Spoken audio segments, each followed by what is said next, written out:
We're live. Awesome. Welcome everybody that gets to watch this video that decided to join us today. We're doing something special, something a little bit different than my norm. I decided that as I pack up and move out of Phoenix down to Cabo here in the next couple months, the board that you see behind me that you've seen for over 5 or 6 years now in my office and my backgrounds, it's going to get basically enshrined in a box or something.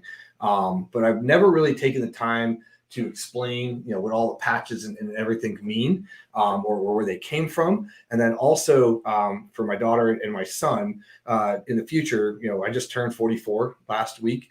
So I don't think I'm at my halfway point yet, but you never know, right? So I want to make sure that I left something behind for them to come back and watch. Maybe it be, 5 months, 5 years, 50 years from now. And we're going to put it in a digital format, today. And then they'll actually have this physical piece behind them that, even if this thing disappears, gets lost, damaged, or whatever, the explanation of kind of like my history in the Air Force and what I did as a fighter pilot and some of the cool stuff that I got to go see and do. We'll talk a little bit about that, when we talk about the patches, but really the meaning behind each one of the patches that were on there. So, we're going to do this a broadcast. We're doing a simulcast on one of my Facebook pages on YouTube. Hopefully, decades down the road, they still exist. And this is saved in some sort of digital format. But for right now, we're going to have this file and you guys will be able to use it for prosperity and to leave my legacy down the road, be able to look at this. So when I first got in to high school, actually probably a little bit before high school, I knew that I wanted to be a fighter pilot. It's something that I lived and went since I was about, actually before high school, probably since I was about 10 years old. I started flying when I was like 17 or so. And I kind of had a one-track mind of there's only a few things that I wanted to do in life. And, being a fighter pilot was one of them. And I basically based all my classes on where I went to college and all of that stuff off of that path. And I got lucky enough to, get a scholarship to college to go do that. I could have gone to the Air Force Academy. I decided I didn't like cold weather. So I went down to Embry-Riddle and Daytona Beach and enjoyed, some good times down there. Then got in the Air Force. Now, for me, I got selected to go into, and it's completely random. There wasn't like, it was a random number generator type thing. I got selected to go into a joint underpilot training program where I actually went to NAS Pensacola and as a second lieutenant in the Air Force after I graduated college, got to go and work with the Navy for the first 9 to 12 months of my aviation career and get to go through all the stuff that the Navy pilots got to go through where, we swapped, I think it was like 100, 200 pilots a year between the Navy and the Air Force and the Marine Corps. And, we basically got to go back and forth as we went through. So when I got to Pensacola, you go through your ground training and then you get to go to what's known as NAS Whiting Field to fly T-34s at the time. They no longer have those as of even today.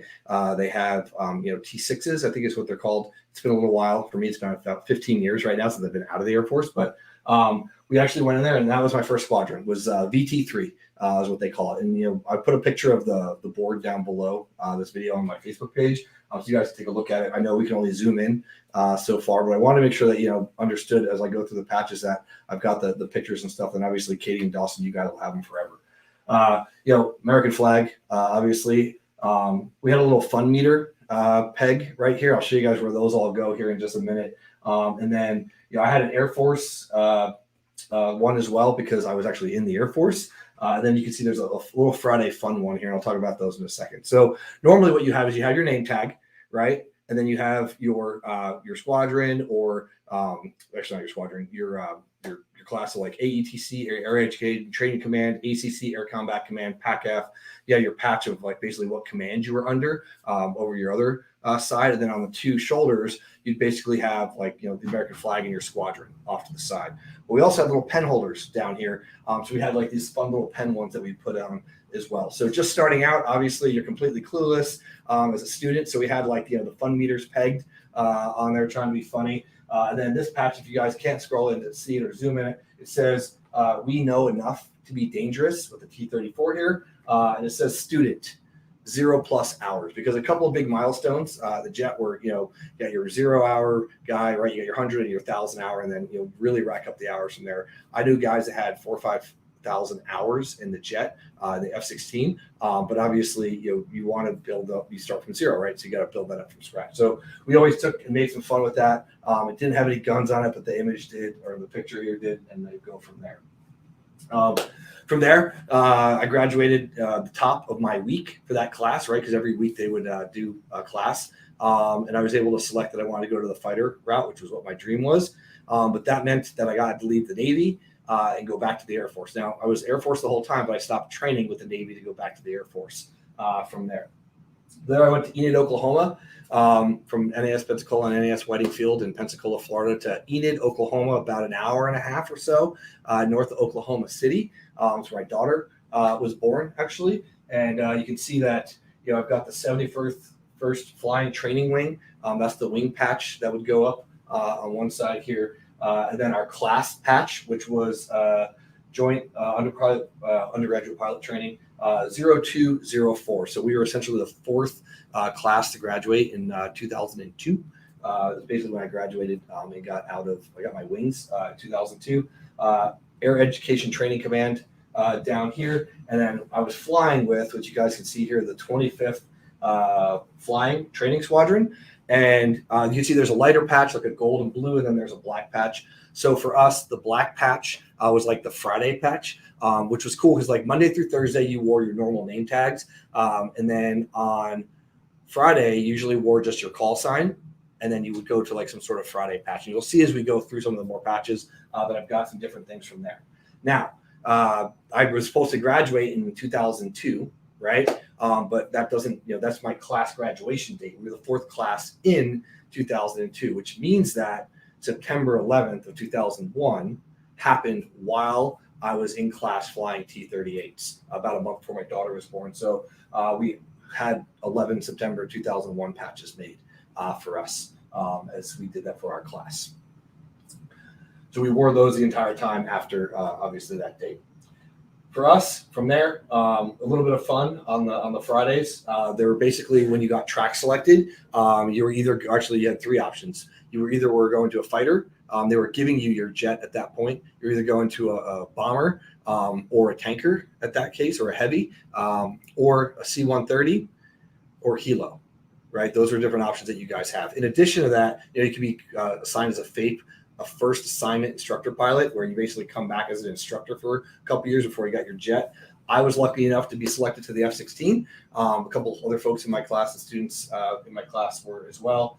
So we actually have a patch here where it's a little target over top of, we call it the T1, the tone, or the tube. Of us targeting them as a joke as we're learning how to fly the T-38, and we were going to be the fighter pilots in the group. So that was pretty much, some fun, cool stuff that we were able to do. It was, back at the time, you get a little bit more razz out of each other. You'll see as you go through, it was a little bit less PC at the time, but we had some fun with that, and we respected each other as we went through.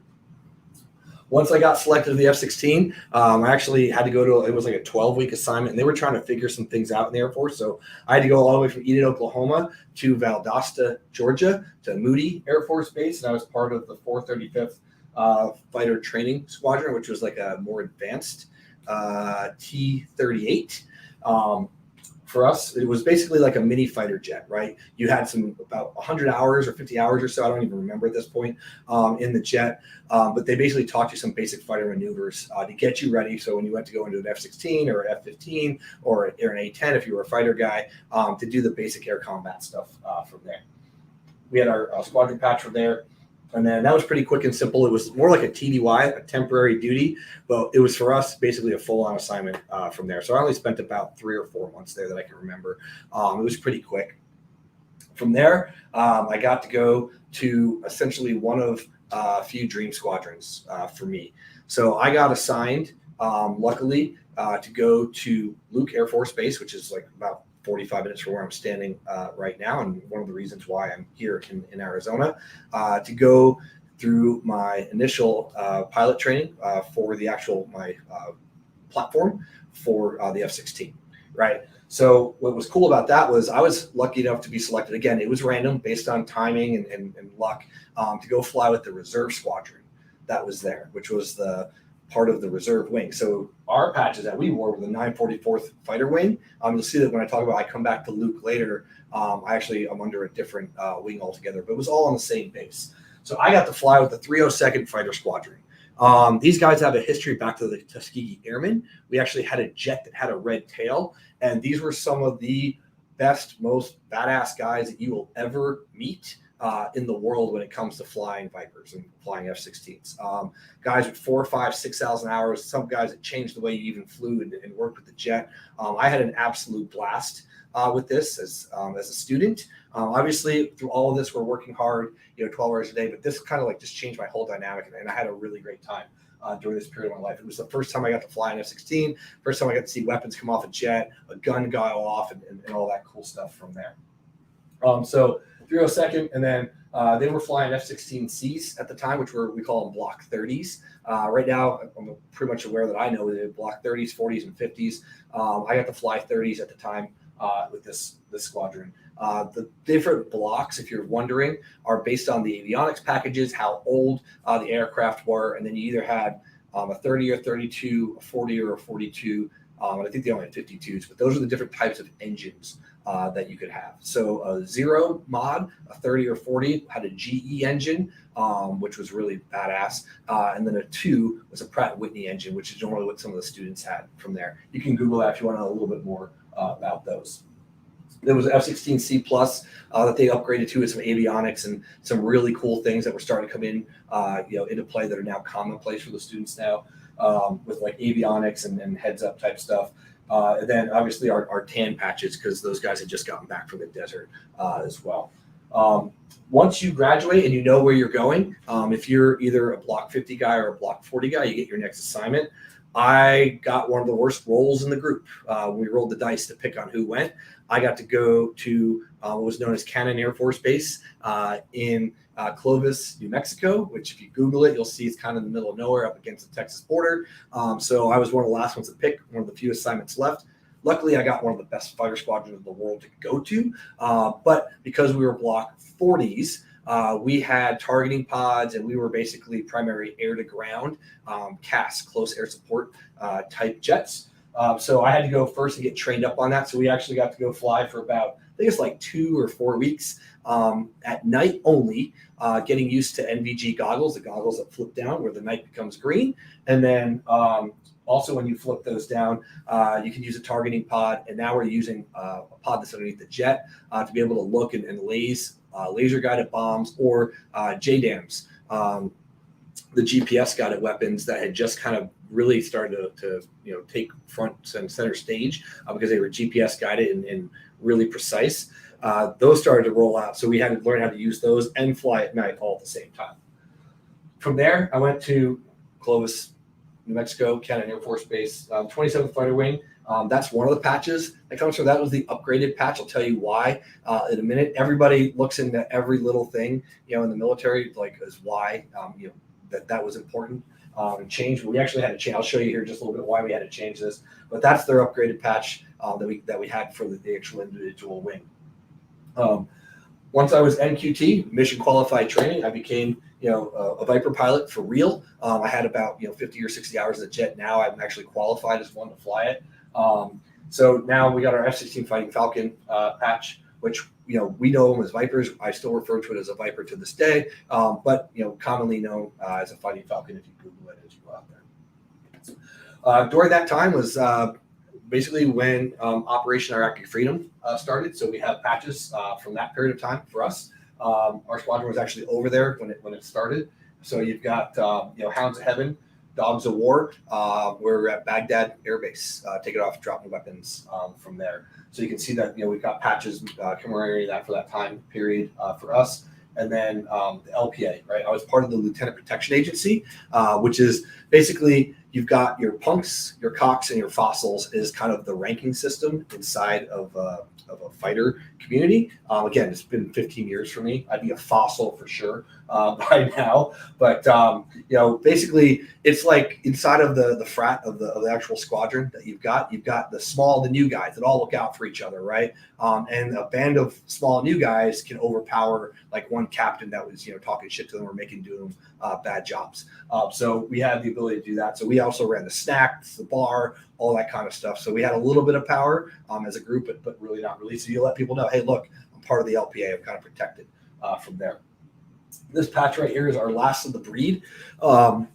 Previous to flying F-16s, that fighter squadron, the 524th, 524 Hounds Ahead and Dogs of War, they basically went from the F-111 Aardvark to the F-16. So it was last of the breed, one of the last squadrons to have that jet from there. And then you've got the 969 524 patch that goes on there. That's a quick average sum of the total number of weapons that were released over Iraq during a period while the squadron was there.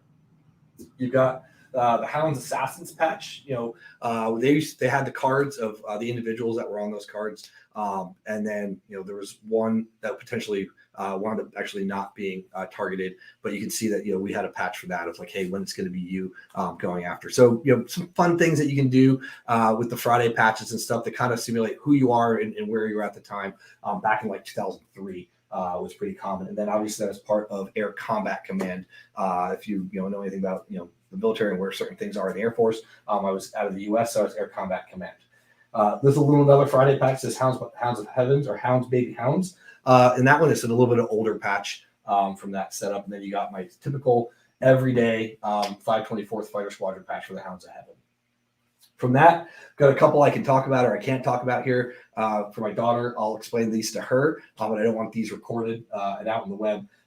Here I got the NVG Viper driver, nighttime's right time, right? Because we were qualified, we were flying a lot at night. And you've got, the targeting pod, and, we're quiet. We're up there, 20 to 25,000 feet up there, releasing weapons without being seen, making sure that we're taking care of things at night under NVG cover.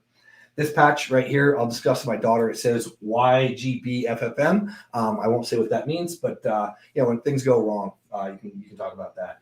You got your desert F-16 Fighting Falcon patch that we would wear. This patch right here, specifically for when you go fly against Eagle drivers. Talk about that to my daughter, so she can pass it on to my son from there. And then, like I talked about a little bit earlier here on the bottom left, I've got one here where you can see, if you could scroll in or zoom in, it has like a little hash mark where somebody just highlighted the hand when they did it. But because living in Clovis, New Mexico, for a lot of folks, it was a really bad assignment because there wasn't a lot of people around. They basically said, hey, somebody like trying to commit suicide being there. Like, that's how ridiculous some of the things got. So they actually made us change, or actually they went out as a wing and changed this patch down to the one that you guys see here. And there was no real thing behind it. I guess it just kind of sparked up with being PC at the time for there. HLTC, there is a song about it. I'll also discuss that with my daughter on the side, so she can pass it on. Sorry, I don't want to put that one on video. There's a band that has a song from that. Got a little slightly different Friday patch. We actually had changed the logo slightly of the squadron. We had somebody that was an artist as a crew chief actually designed and put a new logo on the actual jet for the squadron, and that was the new logo. So we actually changed that up, and we did that for our Friday patch. And then, as you guys might be able to see here, you got the Hounds LPA, bunch of punks running around, bunch of wise ass kids, 22 to 26, usually with brand new F-16 that they're flying, kind of wise guy, just get out of the Air Force Academy, go in, or just out of college. So it's one giving the middle finger and a dog humping a jet. So just kind of be a little bit funny, but those are the things that we would do on a Friday from there. In addition to that, you can see you got the middle row here. I'll talk about those last. We'll go down the middle last because that's kind of the evolution of my call sign and how that happened. And as you can see, each one of these patches will kind of match up with those colors as we go. And I'll talk about that as we go through. And then we got the helmet covers up top, which I'll talk about here in just a little bit. The desert helm patch that you guys can see here. I'll actually move to the other side as you can go through. And then I've got my two shooter patches. So these are, basically I shot an AIM-9 off the F-16 and then an AMRAAM the next day in weapons testing south of, it wasn't Tallahassee, but and it wasn't Pensacola, south of Eglin Air Force Base over the Gulf of Mexico. And actually shot down the drone with the AMRAAM, which is interesting. I actually had a piece of it, the nose scoop for a little while, but it was small and flowy and fiberglassy, so I threw it out. But so actually, they give you those when you actually release the weapon off the jet. This one right here says MiG-29 Fighting Fulcrum. from that point, which is, I didn't fly the MiG-29, but we played Red Air a lot, especially we went to Vegas, and I got to go to Nellis Air Force Base a lot. So we would wear those when we were simulating that we were a MiG-29 as the bad guys. We also had a couple exchange pilots from Germany. So we had somebody that actually used to fly that, and that came over and worked with us. And then we also had somebody that was actually going to fly the Tornado, I think, after. So we had some really cool exchange pilots. We even had a pretty badass Navy F-18 pilot as an exchange pilot during these times when I was with the Hounds as well. Got to go to Canada in Maple Flag. I guess it's 2004 is what the batch is telling me. That was pretty cool to go do international exercise up there. And then right about that time, I became a captain. So I no longer was a punk. I became a cock. So it says now the Captain Mafia, the Goodfellas return from there. After that, I was still flying with the Hounds, but I got basically my big boy job, if you will. So I got sent over to the support squadron where, my flying hours went down a little bit, but my job work went up. I was doing wing scheduling. So I've got my operational support squadron patch here. And at that point, we had just gotten the new sniper pods, which are the upgrades from the ones that we started flying with. These things were awesome. At the time, I was able to see things a really long way away. They went from just being the Green Knight to EO type stuff, so I could see some really cool things far away from there. And basically, the rest of my career, I flew with that until I came back to the training side of things. I was lucky enough to be one of the guys, I think it was like second or third out of the base, to be able to select, where I wanted to go. I had the option to come to Luke and be an instructor pilot or go to Korea and serve a remote tour. Sat down and thought about it and figured out I was going to have to go there eventually. So I got it out of the way early, especially when my daughter was younger.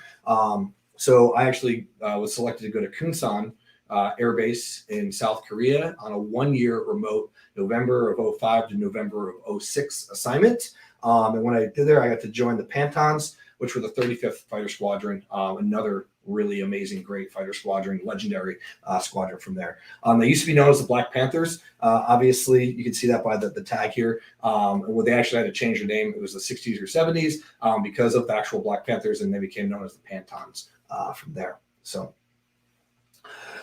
35th Fighter Squadron, first to fight, right? One of the guys first north if something happened from there. And you can see I was a captain at the time, so I was a Panton cock that told you like what squadron I was, and then I was a captain from there. And then F-16, we actually had a lot of cool little patches and stuff that we had made because we were in Korea, so we could have things made quickly and have it done just right there. You can see the F-16 Panton Viper, first to fight.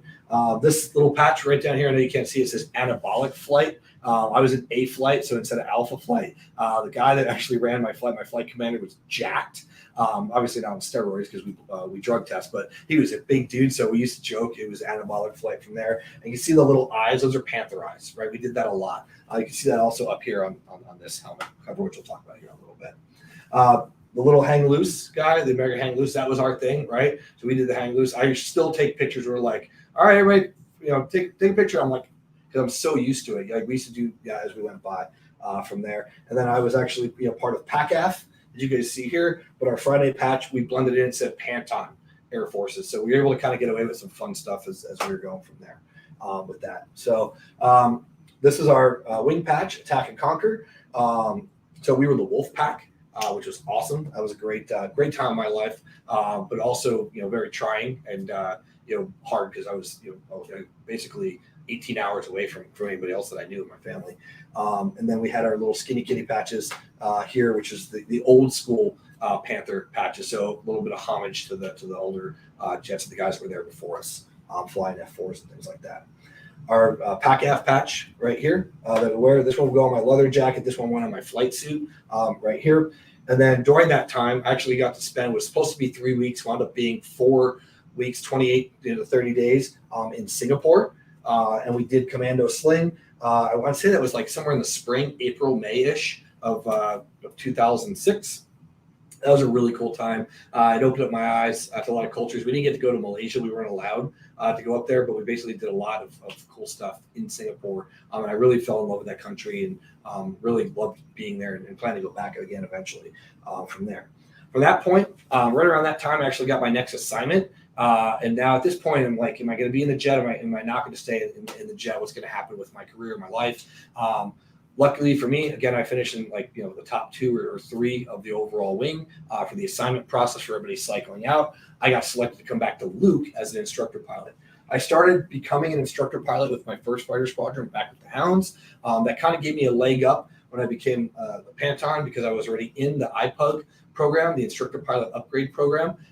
So I was able to become an instructor pilot, and I had several missions underneath my belt as a mission commander, also then as a flight lead, and then as an instructor pilot. So it basically was an easy way for them to say, hey, look, you're already an instructor pilot. We can bring you here, teach you our ways, and then you can teach new students. Basically, where you were 4 years ago, having never seen a jet take off, land, and basically not kill yourself, right? So I came back to now, instead of the reserve squadron, I came back to the active duty side, the 56th Fighter Wing. And I started training with the Ducks, the Mad Mallards from Hell, 309th Fighter Squadron. They were awesome. I basically came back from having not flown the jet in about 60 or 90 days, get back up to speed, and start to learn how to teach the new students, not the combat students from there. So I was a Duck Viper driver, obviously, for there. And then, that's our Friday patches that we would normally wear for the squadron and for what we were doing. Obviously, we're on the short list now before we go down the middle.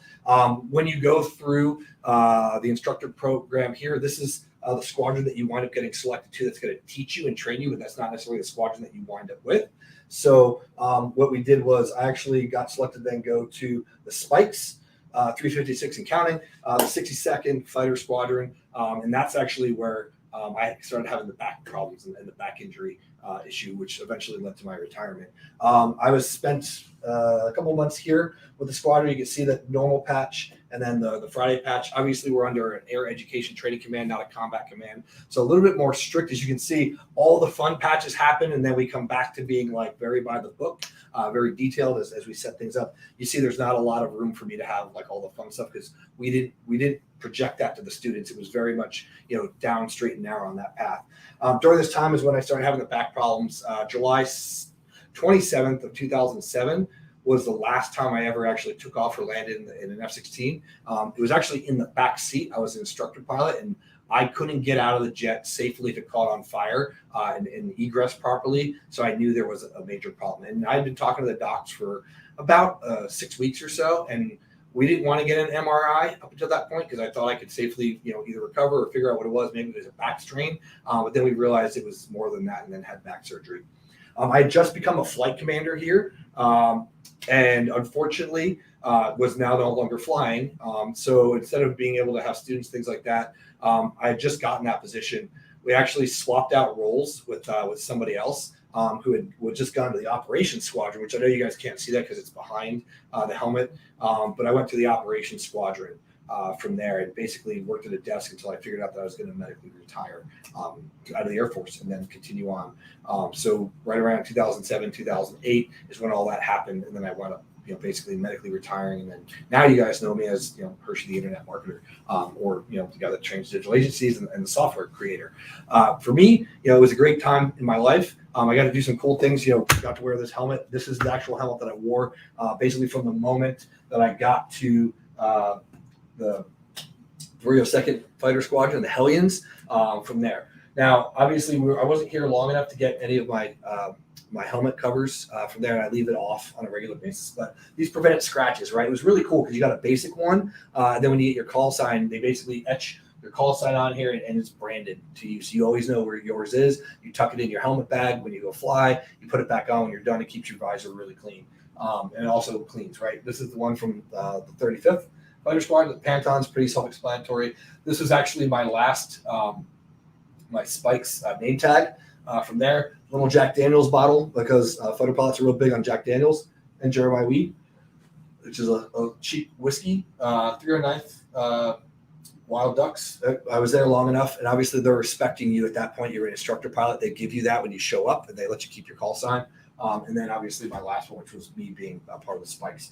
You can tell which ones got used a lot. And then once I got here, a short period of time, and then I really didn't fly much after the first 3 to 6 months with the spikes, because then I went into my medical evaluation board and stopped flying after that. You're probably wondering how I have Pilot Lieutenant Jeff Short up top. When you are in the squadron, there's 24, 28 to 32 pilots, somewhere in there, depending on the size of your squadron. And there's usually, I think it's usually like 12 to 14 jets. As you basically, over time, if you're not a commander, like a squadron commander or a DO, you get your name on a jet. And there's a crew chief that is in charge of your jet as well. So basically, as you earn your time, you actually move up into getting a jet. You have a jet assigned to you, right? So I had a couple tail numbers assigned to me. This is from my very first one. They do 2 printouts. I got to keep the second one, and obviously you bring a case of alcohol, a handle of alcohol, or a case of beer to your crew chief, so he takes care of your jet, and as a thank you, as significance from there. So he gave me this. When I did that, because he actually had the other one, so I kept it. I don't know where to put it, so I just put it above my board from there. Now, when it goes to the name patches, you can see there's a bunch. This is back when I was in college. I went through ROTC at Embry-Riddle. So this is when I got my, hey, you're going to be a pilot, or you're going to be selected to go through the pilot track wings. And then my first, I'm not a pilot here. I don't have wings. I'm a second lieutenant in the Air Force. When I went to the Navy, and you can see each squadron, they give you a matching patch from there until I get to the T-38. It says Jeff Schwartz on it. And then my first call sign in the T-38s was Wart, because it went with my last name. They try to give you a funny one or an acronym, right? So it was pretty funny from there. They don't really put much effort into it, but they just come up with some interesting names.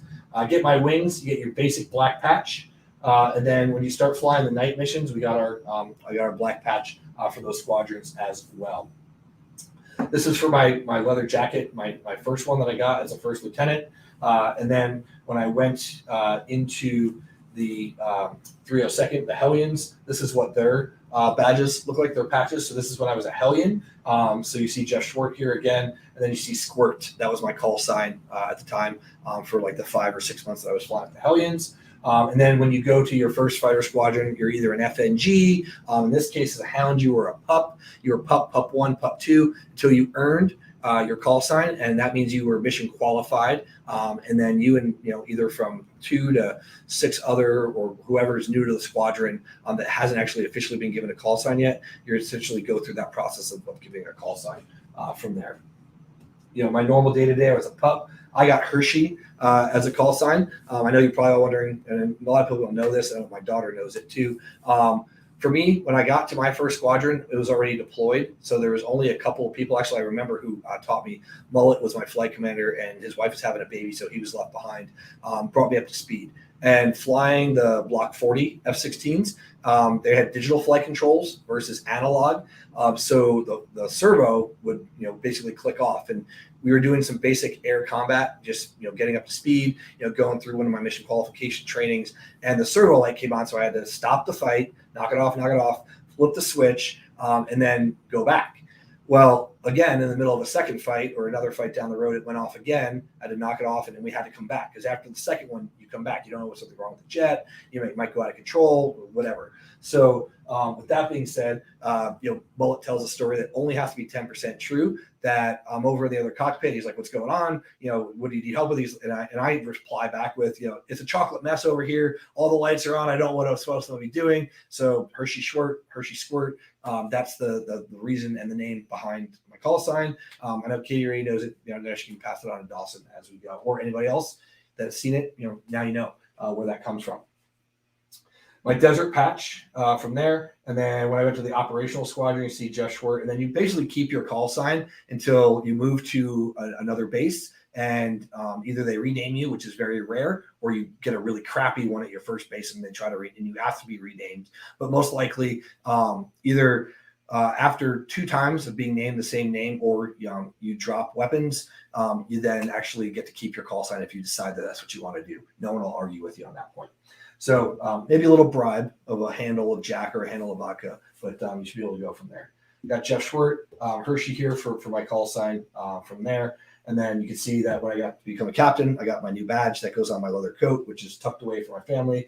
And then I got sent over to Korea. You can see the darker patches here. So my Hershey push it up patch, and then my normal day-to-day one. You can't really tell, but there's some black eyes behind, like a panther behind the wings right there. It says Jeff Short. And then in Hangul and Korean, actually is my name as well. I don't know how well they typed it in there, but that's what it's supposed to be underneath that. And then I actually had another one where we can see it says Hershey Short as my call sign. So we were able to walk around again in Korea in an active duty fighter squadron from there as we went going. So from that being said, I then got to the Mad Mallards from Hell here. So I got to keep my call sign, Jeff Short, Hershey, and then you can see just some basic patches from there.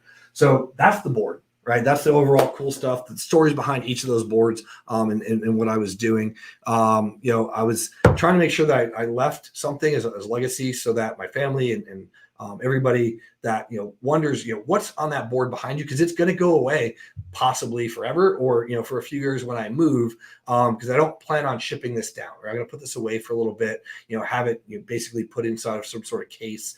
And I may not use it as a backboard moving forward, but for the last 5 or 6 years, this has been, my legacy. If you see any sort of video with me on from there, and people have asked on Zoom calls and things like that. So now, you can use this down the road from there.